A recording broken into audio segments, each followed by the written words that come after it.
दोस्तों आज मैं जिस मूवी को एक्सप्लेन करूंगा वो 2016 में रिलीज हुई एक शॉर्ट हॉरर फिल्म है जिसे डायरेक्ट किया है टीम ईगन ने। इस मूवी को IMDb पे 6.8 आउट ऑफ 10 की रेटिंग मिली है एंड रॉटन टमाटोज पे ये 25% ऑडियंस स्कोर के साथ अवेलेबल है। इस मूवी की एंडिंग हमें बहुत सारी पॉसिबिलिटीज़ को इमेजिन करने के लिए छोड़ देती है। तो दोस्तों अब मैं आपका ज़्यादा समय ना लेकर मूवी की तरफ चलता हूँ। मूवी की स्टार्टिंग में हमें एक लड़की को दिखाया जाता है जो कि बेहोश होकर एक कंक्रीट के फ्लोर पर पड़ी थी, जिसे देखने से ऐसा लग रहा था कि उसकी हालत काफ़ी ख़राब है। उसके हाथों से खून निकल रहा था और उसके शूज़ पे भी खून लगा हुआ था जो कि धूप की वजह से अब तक सूख चुका था। हम समुद्र की ऊंची उफनती लहरों को देखते हैं जिसकी आवाज़ से वो सिचुएशन और डरावनी लग रही थी। समुद्र के वेव्स दीवारों को बार बार हिट कर रहे थे जिसकी वजह से उनमें दरारें आ गई थी। अब तेज़ आवाज़ के कारण उस लड़की की आंखें खुलती है। आंखें खोलने के बाद उसे सिर्फ कंक्रीट की वॉल नजर आ रहे थे। अभी तक उसे एहसास नहीं था कि वो कहाँ फंसी है। अब ये स्ट्रक्चर एक कर्व शेप की थी जिसके ऊपर ऊंची दीवारें और नीचे काफ़ी अंधेरा था। उसके ऊपर से उस लड़की की हालत भी काफ़ी ख़राब थी। उसका लेफ्ट लेग पीछे की तरफ मुड़ा था और वो उसे मूव भी नहीं कर पा रही थी।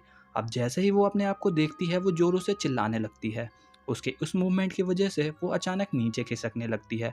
वो अपने आप को कंट्रोल करती है और नीचे गिरने से रोकती है। अब यहाँ हमें ये पता नहीं था कि वो लड़की कितने समय से यहाँ पर थी और कितने समय तक अपने आप को होल्ड कर पाएगी। अगर उसे इस सिचुएशन से निकलना है तो उसे ये सब बहुत ही आराम और पेशेंस से करना होगा।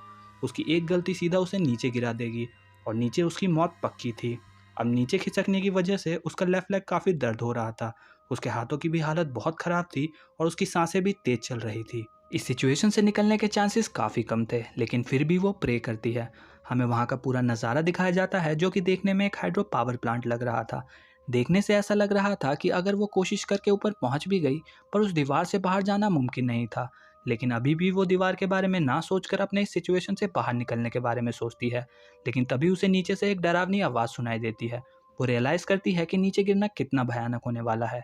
वो थोड़ा शांत होती है और सोचती है कि शायद ये आवाज़ हवा के कारण होगी।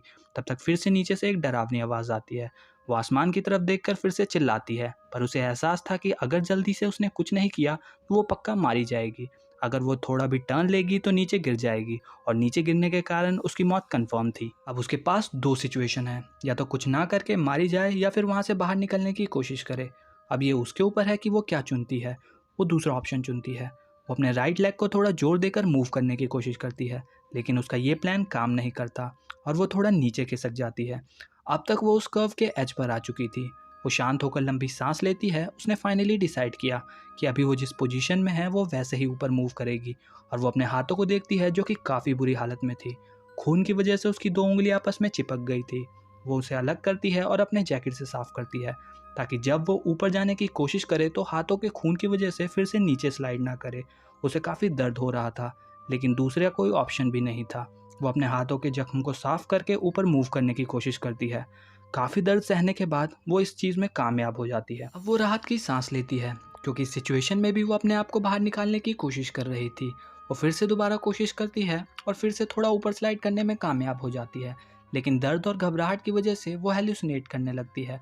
उसे अपने सामने हाथों के दो ब्लडी प्रिंट्स दिखाई देते हैं, लेकिन वहाँ पर कोई नहीं था। वो ये देखकर घबरा जाती है, लेकिन उसे बाहर तो निकलना ही था, इसलिए ज़्यादा ना सोचकर फिर से वो ऊपर मूव करने की कोशिश करती है। लेकिन इस बार जल्दबाजी की वजह से वो थोड़ा नीचे स्लाइड करने लगती है। पैनिक करने की वजह से वो फिर से हेलुसिनेट करती है।